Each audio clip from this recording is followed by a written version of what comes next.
What's up, y'all? It's your boy, Chuck Dunface, Microtech MSI. Got it on me today, along with CKF Blava. Don't know if you have watched my initial impressions of this video. I just put it out yesterday. Yep, yesterday. So yeah, it's out there. Initial impressions are good. Bonus points because it is fun to say blava. Blava, blava, blava, blava, blava, blava. Front flipper. Pretty cool knife. M398. Good stuff. Yeah, MSI. Was carrying it yesterday. Used it around the house yesterday. I was doing a project in the house, building some cabinets. Hold on a sec while I adjust the lighting. Nope. Hold on. Doing some projects in the cabinets. That's a little better. No, building some shelves in my closet, not the cabinets. Yeah, master bedroom closet. So I was doing some stuff with this knife right here. I wouldn't say I put it through its paces, but I did a fair amount of work with it. And it held up fine. I cleaned off the blade with some rubbing alcohol, a lot of residue and sticky stuff on there. Did all that. Yeah, so I like the knife. It's a good knife. The one thing I'm still waiting on is the original goat scales. I am starting to see them in people's hands on Instagram, which is nice. Gives me hope. But it has been a while. Original goat has been great as far as communicating with people who got in on the pre-sale and letting them know what's going on and why they may not have their scales yet. You know, they went through a move and they got new equipment. Yeah, like I say, the big thing was to move. A little frustrating that you go ahead and you launch a pre-sale right before you know you're about to switch facilities and move into a different facility. You know that's going to knock your production times back. I guess if they had disclosed that ahead of time, they probably would have had less people. Maybe they did. I never followed Original Goat all that closely, so maybe they did disclose that, saying, hey, these, this was supposed to come back in February with the scales. And then I think the pre-order was late December, very early January, right after the first of the year. And then it was supposed to be delivered, I think, by like Valentine's Day. And then it got pushed back a couple of weeks, and it was, late March. And then they put it on their website like June or July, like after Blade. And I was like, that's when I emailed them again. And I was like, hey, what's going on with the scales? Why does it say July? And they were good. They were very cool in their response. They said, well, we're just kind of letting people know that it is going to take a little longer.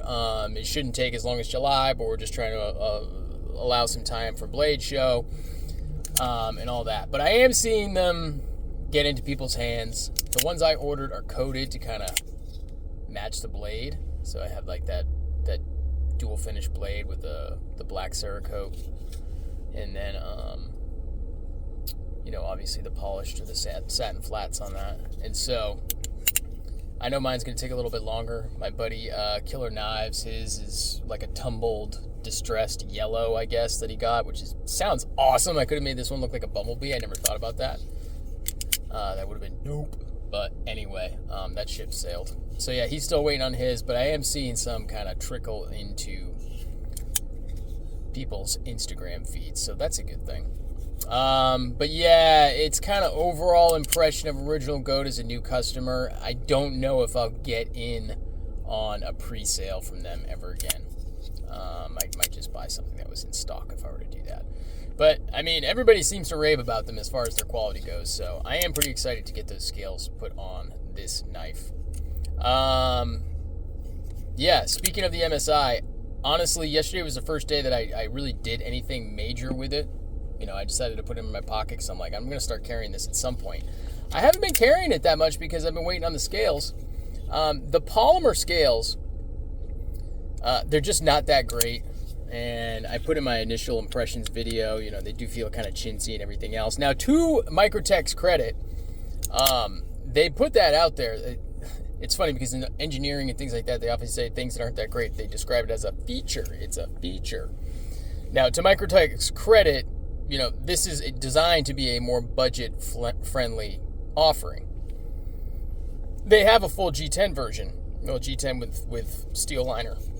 So they have that version out there as well, which I would sure would be a more pleasurable using experience and ownership experience than the polymer. But they offered the polymer as a budget-friendly, budget-conscious alternative to the G10. So no shade on Microtech in that regard. It's just, oops, as we drop it, I seem to be, that's the trend, is I drop my knives when I'm doing these car videos. But yeah, to their credit, it is designed to be a more budget-friendly offering. So if you're looking to get something straight out of the box for this knife, just get the G10 version. If you're not looking to, sorry, I'm getting a call. If you're not looking to do scale swaps or anything like that, the knife is fine with the polymer. There's nothing wrong with it. It's just, it's not as good as it could be. I don't think Microtech offers this in a straight-up aluminum version. If they did, that would be a guaranteed winner in my book.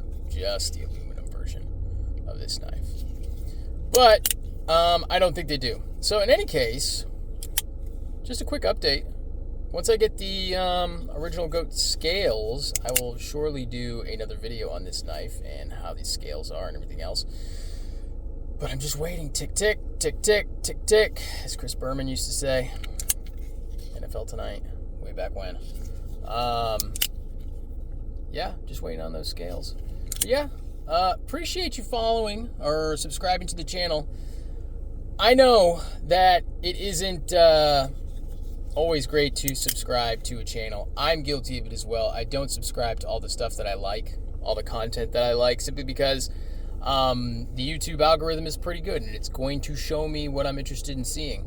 And if I watch a video and I like a video, it's probably going to pop up, that more from that creator is going to pop up in my feed, and so I don't subscribe. So to those of you who are subscribing or considering subscribing, please, I would definitely appreciate you following through and following up on that little button click and hitting subscribe.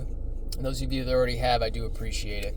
And those who follow me on Instagram, still banned from commenting on posts, my posts even, but I appreciate you following and sharing my content out there as well. That's going to do it, y'all. Stay safe, be good. If you can't be good at it. Peace.